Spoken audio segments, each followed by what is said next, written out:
Cek, oke, bismillahirrahmanirrahim. Dengar suara saya ya. Assalamualaikum warahmatullahi wabarakatuh. Hormat setinggi-tingginya untuk yang hadir di atas panggung. Hormat sebesar-besarnya yang duduk di bawah. Atas bawah ini bukan urusan, ini urusan teknis, bukan urusan derajat. Nggak usah khawatir. Nah, ilung gue podo sing buri angel delok itu. Ini urusan teknis saja. Makanya Simbah kalau bikin panggung itu mewajibkan harus pendek, nggak boleh terlalu tinggi, karena ini urusan teknis, agar kelihatan aja. Dan nomor dua, agar kalau ngomongin ngawur iso dibalang sandal, bertanggung jawab nek ngomong kan itu. Tentu di sini banyak banyak tema-tema lokal, banyak tema-tema apa namanya yang saya mungkin tidak akan familiar langsung, tapi gunanya sinau bareng itu kata kunci utamanya adalah bareng. Jadi kalau Anda mengharapkan saya ceramah koyo pemangsa kuping, jadi mungkin Anda akan kecewa karena saya sangat tidak pandai untuk berceramah. Saya bisanya merespon seperti gendang yang ditabuh kemudian berbunyi. Nanti jadi saya mohon mari kita diskusi aja mau arahnya kemana, karena saya tidak tahu apa yang Anda butuhkan. Yang saya ketahui sekarang adalah temanya, yaitu tentang tabayun dan tawasud. Tabayun adalah memverifikasi pemahaman saya, memverifikasi kebenaran. Aksinya bisa bertemu langsung, aksinya bisa bertanya langsung, tapi ada proses filter bahwa ketika ada informasi masuk itu perlu diverifikasi. Tawasud sendiri, pemahaman saya adalah menjaga keseimbangan, sehingga dua hal itu sangat berhubungan antara memverifikasi kebenaran untuk menjaga keseimbangan kita, untuk menjaga keseimbangan bersama. Nah, tentu ini akan datang dari yang namanya perbedaan. Perbedaan itu fundamen. Pertanyaan saya pengen bertanya sebentar sedikit, pengen menunjukkan fakta. Di sini ada yang tidak pernah makan mangga. Ini pertanyaan sederhana, jo kaget. Tiba-tiba menggok neng mangga gitu. Di sini yang pernah makan mangga angkat tangan. Oh, lihat banyaknya segitu. Oke, hampir semua pernah makan mangga. Yang pernah menanam pohon mangga sampai berbuah dan dikasih ke tetangga angkat tangan. Jauh lebih sedikit. Itu hal baik atau hal buruk? Itu hal wajar. Nggak harus baik, nggak harus buruk, ini wajar, karena semua orang punya pekerjaan berbeda-beda, tapi kemudian sama-sama saling memanfaatkan satu sama lain. Betul nggak? Di sini ada yang bikin baju sendiri? Nggak ada, hampir semua beli. Tapi gitu, kamu pekerjaannya bikin baju yang baik, bertani yang baik, yang akan mendapat manfaat adalah masyarakat semuanya. Perbedaan itu salah satu contoh perbedaan, karena di muka bumi yang namanya perbedaan itu pasti ada. Wong dirimu sekarang sama dirimu kemarin aja berbeda kok. Kamu sama pacarmu dan mantanmu sama cewek yang sama, yang ketika masih jadi pacar dan ketika sudah mantan itu aja berbeda sikapnya ya. Oh iya, diingat-ingat mantan nggak usah diingat-ingat, dia hanya jodoh yang putus asa. Jadi udahlah. Buat nggak mau berjuang bareng putus asa, udah mantan lupakan. Gini, dalam kehidupan bersama itu selalu ada dua hal yang pasti ada. Pasti ada persamaan, pasti ada perbedaan, pasti. Karena kalau sama persis kita nggak perlu berinteraksi, wong sama persis kok. Kalau berbeda tanpa ada persamaan, 100% berbeda, pasti nggak mau berinteraksi. Contohnya, misalnya ono gendruwo teko rene, mesti melayu kabeh, rano sing ngejak ngomong, piye demo apa ngerti darah juang ra kowe ora ono. Nggak mungkin, nggak berani. Karena sama sekali berbeda, Anda nggak akan punya imajinasi bahwa dia iki persamaannya apa ya karo aku ya, kan gitu.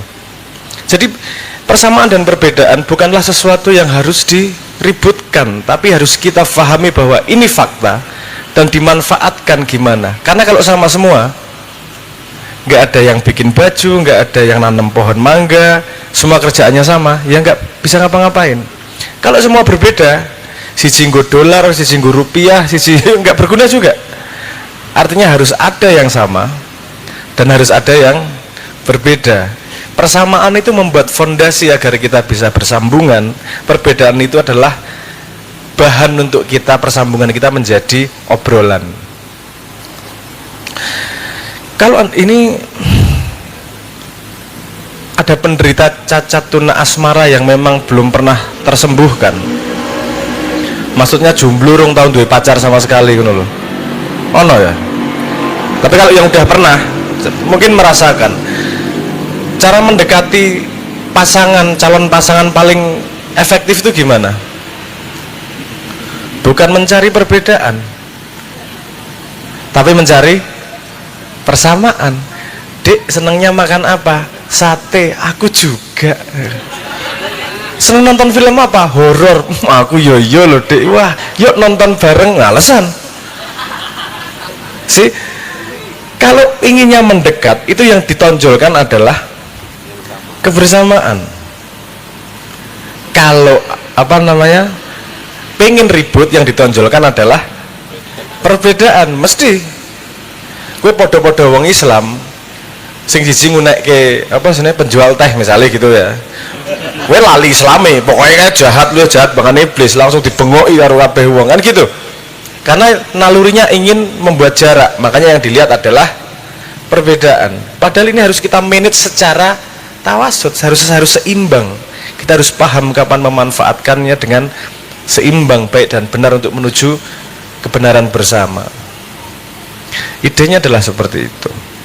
Jadi teman-teman sudah paham semua bahwa perbedaan itu tidak bisa dihindari, persamaan itu pasti ada. Nah, pertanyaan berikutnya, Anda sekarang belajar di mana? UIN.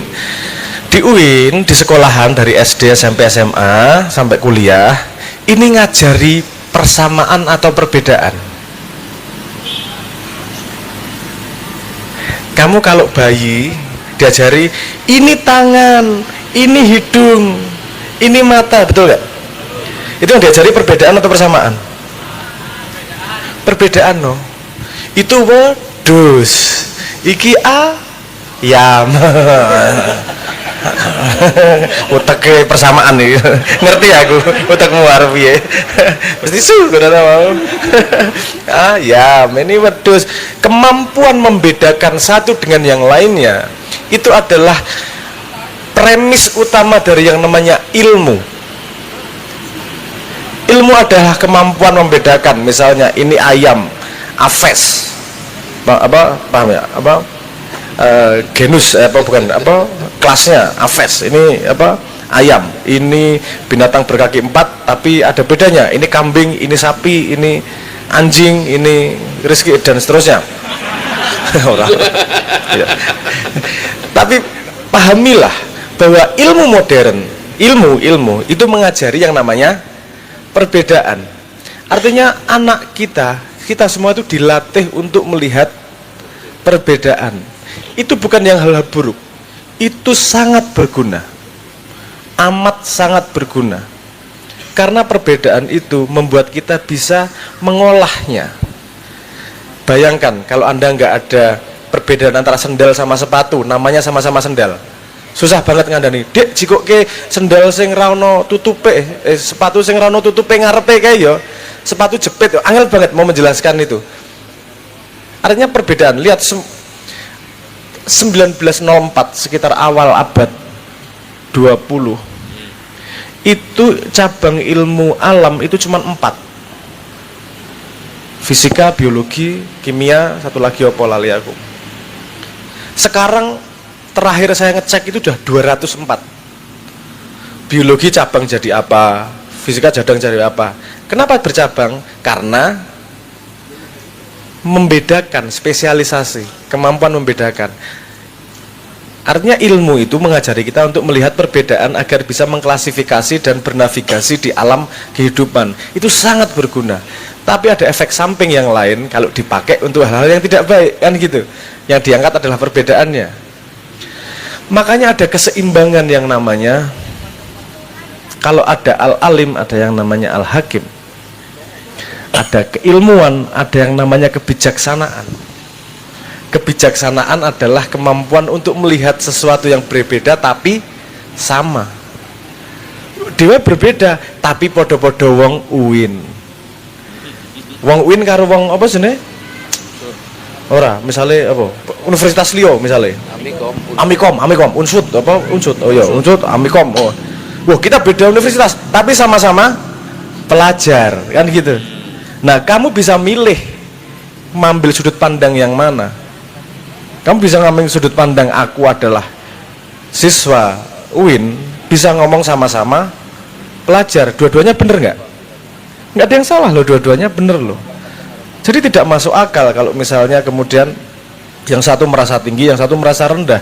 Enggak, itu karena kamu ambil salah perspektif aja. Kamu identitasnya pada perbedaan yang tidak tepat. Ambil persamaan, karena di dunia ini sebenarnya tidak ada yang lebih tinggi, tidak ada yang lebih rendah. Sama sekali, berbeda itu nggak ada tinggi rendah loh. Sama, berbeda itu ya berbeda. Dah, titik. Cuman kalau kamu kasih tolak ukur, jadi kemudian ada tinggi rendah. Di atas misalnya, ini berbeda semua dan nggak ada yang baik, nggak ada yang buruk, segala berbeda. Ambil tolak ukur, sopo yang paling ganteng? Yo, sorry. Nah, misalnya kan gitu. Ambil tolak ukur lain misalnya, sopo yang paling soge? Wah, itu aku mesti kan gitu. Jadi pada tolak ukur membuat perbedaan itu menjadi ada tingkatan. Ingat, bukan dasarnya manusia itu punya tingkatan. Dasarnya manusia adalah berbeda. Hanya ketika ada tolak ukur, dia menjadi ada yang namanya tingkatan. Dan tolak ukur itu 100% pilihanmu ngambil, nggak harus kamu ambil. Dunia mau ngomong tolak ukur adalah yang paling ganteng, aku nggak ambil itu, urusanmu, terserah. Aku nggak ambil tolak ukur ganteng, kamu nggak akan minder, gagah tetepan. Aku nggak ngambil tolak ukur urusan ganteng, aku ngambil tolak ukur urusan manfaat. Boleh, itu yang namanya manusia daulat itu seperti itu, tidak dipaksa oleh lingkungan. Kamu paham bahwa wah PNS loh dhuwur, ora, aku nggak ambil tolak ukur itu. Bahwa dia ngambil tolak ukur itu dan merasa tinggi, monggo, monggo. Tapi kita berhak sama sekali untuk tidak mengambil tolak ukur tertentu, karena pada dasarnya semua manusia adalah sama, yaitu berbeda. Ya, paham ya maksudku ya? Kita semua adalah sama-sama siswa. Tidak ada siswa bisa mengisi rapot teman. Gurumu harus sangat kamu hormati. Kalau kamu masuk keras dosenmu, kamu dikasih nilai buruk terhadap ilmu itu, kamu nggak bisa membantah. Tapi nek ngomong bahwa gue bakal masuk neraka, beda pisan. Kamu berkuasa pada ekspertismu di satu bidang ilmu itu. Di urusan lain, ojo gue. Beda, nek wis neng dalan, urusan kerah iki. Itu urusan iki urusan sapa sing nggo rantai iki. Kan istilahnya kan gitu. Tolak ukurnya berbeda sama sekali. Ingat bahwa hidup itu selalu punya tolak ukur berbeda pada tempat yang berbeda. Misalnya neng kene cangkemmu bosok ya, misalnya ya. Coba di rumah sama keluarga, wah langsung alim tuh, manis kayak lo. Apa nah neng arep apa seneng sing tok naksiri, wah langsung jadi white knight. Arneng tidak tak terke, jikir ya cangkemmu tak terke. Kuwi kok wis 2 tahun ngono, mangkat dhewe wis gede, berubah lagi. Nah itulah. Karena perbedaan yang kayak gitu parameternya, kita dasarnya berbeda, masing-masing punya tolak ukur yang berbeda, sehingga sebenarnya kita hidup ada di 2 alam yang berbeda. Pertama adalah alam fisik, yang kedua adalah alam makna. Saya tanya, ganteng itu hidup di alam fisik atau di alam makna? Di alam fisik? Yakin? Gantengnya si A sama si B sama? Beda. Berarti bukan objektif truth, bukan kebenaran objektif, itu kebenaran maknawiyah di atas kepala. Dan gunanya sekolah adalah mengontrol dunia maknawiyah yang ada di kepalamu. Kalau makna di kepalamu masih diatur oleh sekitarmu, yang tadi bilang oleh pemimpin, pembuat peraturan dan seterusnya, berarti kamu belum daulat. Bukan berarti saya ngajak untuk tidak ikut peraturan. Ikutlah peraturan. Kenapa? Karena itu kamu dalam permainan itu. Contohnya, kalau kamu main bal-balan, kemudian tok cekel bale, melayu di tengah lapangan, tok cemplungke, diamtemi karo liyane. Loh, kalau setuju main sepak bola, ya main diikut peraturan sepak bolanya. Kan gitu.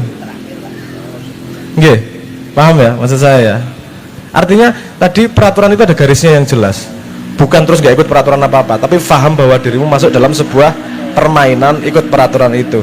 Dan kalau peraturannya nggak adil, misalnya bal-balan kono oleh wong 12 kene wong 11. Oke, cuk, aku berhak ra gelem main aku. Ora adil iki permainannya. Kamu tidak melawan yang pembuat peraturan, kamu melawannya ketidakadilan. Kan gitu jadinya. Darah juang jadi masuk akal. Darah juang itu apa sih? Melawan siapa sih? Melawan ketidakadilan. Melawan penindasan. Penindasan terhadap apa? Terhadap perbedaan yang seharusnya bisa diekspresikan penuh. Tidak boleh dipaksa dengan partai-partai yang berwarna seperti tai kucing. Ijo warnanya maksudnya. Tak jelas gitu. Enggak, saya ini rotok menggok sedikit tapi paham maksud saya ya. Saya nggak ngajak Anda, Maiyah itu nggak pernah ngajak untuk makar, nggak pernah ngajak untuk ribut, nggak pernah ngajak untuk rame. Saya ngajak, Maiyah itu ngajak untuk daulat jadi manusia. Karena ada permainan terbesar yang namanya manusia diciptakan Tuhan. Dah, itu permainan terbesarnya. Nah, untuk menavigasi di situ makanya perlu. Kalau ada keributan, jangan, pastikan bahwa Anda bukan pihak yang diadu. Perlu yang namanya tabayun. Perlu yang namanya verifikasi. Ngopo nek ora kowe mung dadi bonekane wong liya kan gitu. Nah, terus kemudian apa namanya? Yang kedua adalah tawasud, menjaga keseimbanganmu dalam kehidupan sekarang, kehidupan berikutnya, kehidupan di lingkungan, kehidupan di sekolah dan seterusnya. Mungkin awalnya gitu dulu ya. Nanti saya biar yang lain ada kesempatan untuk ngomong dan apa namanya? Nanti kita diskusi bareng. Awalnya gitu dulu, mohon maaf kalau tidak jelas, ini lambaran awal aja. Matur nuwun, wassalamualaikum warahmatullahi wabarakatuh. Boleh tepuk tangan buat Mas Abrang. Baik. Ya. Menarik yang disampaikan Mas Abrang di awal tadi ya, mengenai kedaulatan gitu. Dan 1-2 kali obrolan dengan teman-teman mahasiswa panitia itu ada yang menarik Mas Abrang. Jadi salah satu kegelisahan teman-teman itu bahwa seperti kita tahu di Indonesia ini kan kultur pesantren cukup kuat gitu nggih, dan kultur pesantren ini apa namanya ya, ya tentu saja ya di sana kental kultur untuk takzim, untuk hormat kepada guru gitu. Nah, di sisi lain ini konteks UIN sendiri di sana sebagai tempat ruang akademis, di dunia akademis teman-teman juga diajak untuk belajar bersikap logis, daya kritisnya juga harus dihidupkan. Nah, barangkali Mas Abrang ini bisa merespon dan menjawab kegelisahan teman-teman terkait mengambil sikap yang tepat di antara, saya pinjam kata dari Mas Bangkit tadi, dualisme ini. Ada kultur pesantren dan kultur akademis. Monggo barangkali itu Mas Abrang. Oke, ini kunci awalnya cuma sederhana kok. Ini yang disebut sebagai situational awareness bahasa Inggrisnya. Bahasa Indonesia adalah kewaspadaan situasi. Kamu di posisi mana? Kamu harus waspada sekitarmu nih. Tepat nggak ya aku berlaku seperti ini pada situasi tertentu tersebut? Karena kamu pasti pada ada lokal situasi. Contoh sederhana, kamu naik motor, nggak paham bahwa motor itu milik orang banyak. Ini tadi saya dari stasiun ke sini itu ngelihat ada orang naik motor di tengah jalan santai ngobrol, tek-tek. Aku gue iki situational awareness sih piye to ini? Dipikir dalane mbae po iki. Kamu nggak membayangkan sekitarmu, nggak membayangkan orang lain yang sedang apa namanya menggunakan jalan itu juga. Situational awareness adalah kelemahan paling besar dari orang Indonesia. Kamu disuruh sopan, kamu disuruh manut, disuruh apa dan seterusnya. Itu semua akarnya adalah situational awareness. Kalau orang situational awareness-nya tinggi, dia akan tahu harus gimana pada situasi yang mana. Gini, menghormati guru itu tidak harus di pesantren. Di semua tempat, menghormati seorang nggak harus guru lah. Menghormati orang itu standar perilaku yang baik, betul nggak? Ngopo tiba-tiba gue tidak menghormati orang? Ya menghormatilah. Apalagi guru, kan gitu, dihormati. Cuman problemnya adalah gini. Ada kebiasaan, ada ketidakmampuan situational awareness untuk melihat perbedaan ketika si anak bertanya atau kritis terhadap gurunya. Ada yang menganggap itu sebagai perlawanan, tidak sopan. Pak Yai, saya nggak setuju ya Pak Yai. Menurut pemahaman saya kayak gini, potong leher saya kalau omongan saya salah. Sikir, siapa sing wani juga. Wani yang ini situational awareness iki. Memang cangkeman wani. Kiai yang benar-benar kiai, yang faham keilmuan, tidak akan marah ketika dibantah orang. Karena dia faham, ada orang bantah atau bertanya itu ada dua sifat, ada dua sifat. Gini, pertanyaan itu sebenarnya alat yang paling berharga buat manusia. Karena itu jembatan dari tidak tahu menuju tahu. Itu sangat berharga di dunia yang namanya pertanyaan. Tidak mungkin ada orang bertanya, gurunya marah kalau gurunya faham. Problemnya gini, ada orang menggunakan pertanyaan yang seharusnya suci, tapi digunakan untuk hal yang tidak suci. Contohnya, misalnya kamu bertanya bukan untuk ingin tahu, karena dia sebenarnya jembatan dari tidak tahu menjadi tahu, tapi pertanyaan untuk menjebak, pertanyaan untuk ngetes. Itu pertanyaan sudah tidak suci lagi sebagai pertanyaan, tapi dia sebagai alat untuk tidak menghormati orang musuh bicaranya. Paham maksud saya ya? Nah, artinya ini ketidakdewasaan. Karena kalau orang benar-benar belajar, pasti ada yang rapas neng gini. Mosok ini sih, tak takon. Apakah itu tidak sopan? Sopan. Kalau kamu suci mempertanyakan. Tapi kalau niatnya memperhinakan, sudah tidak sopan. Artinya kesucian niat itu penting banget. Kritis berpikir, penting yang namanya kritis berpikir. Di pesantren maupun di kampus. Apakah ada kiai besar para pendiri mazhab yang tidak kritis? Gak ono. Gue ngerti ini wes matenge. Pas mentai banyak pertanyaan. Bukunya segitu banyak. Mencari ilmu kesana kemari. Tetap bertanya tapi dengan sopan. Karena pertanyaan masih digunakan sebagai alat yang suci. Kalau kemudian gini, kalau ada kemudian orang, ini ada kemungkinan salahnya dua kok selipnya. Si anak tidak mau menghormati sebagai kewajiban, tidak menjaga kesuciannya, atau si orang tua yang berlaku sebagai guru atau berlaku sebagai kiai tidak dewasa dalam ilmunya. Dia merasa bahwa aku berhak dengan ilmuku saat ini, aku ngongkoni kue berhak, aku nesoni kue berhak. Mohon maaf, ada mekanisme berbeda. Kalau baiat itu berhak, karena ketika baiat kamu sudah menyerahkan free willmu kepada mursyidmu. Artinya gue dikon ngopo-ngopo di seneni wis ra iso ngopo-ngopo. Sudah ada transaksinya. Betul nggak? Sana transaksi nih.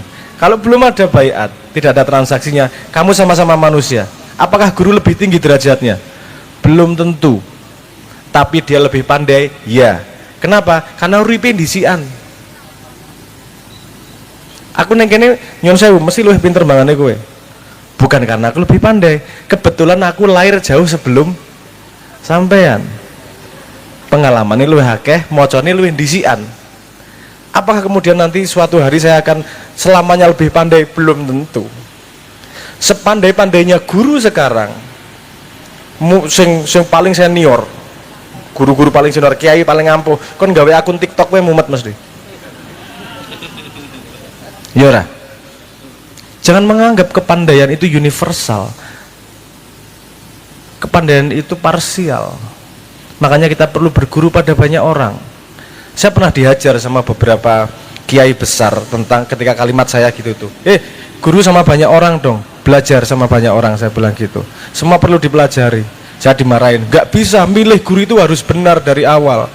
Ada ini itunya, apa sanatnya nih, ada nih jelas. Milih guru harus benar. Saya tanya, logikanya gimana? Orang nyari guru itu pasti bodoh.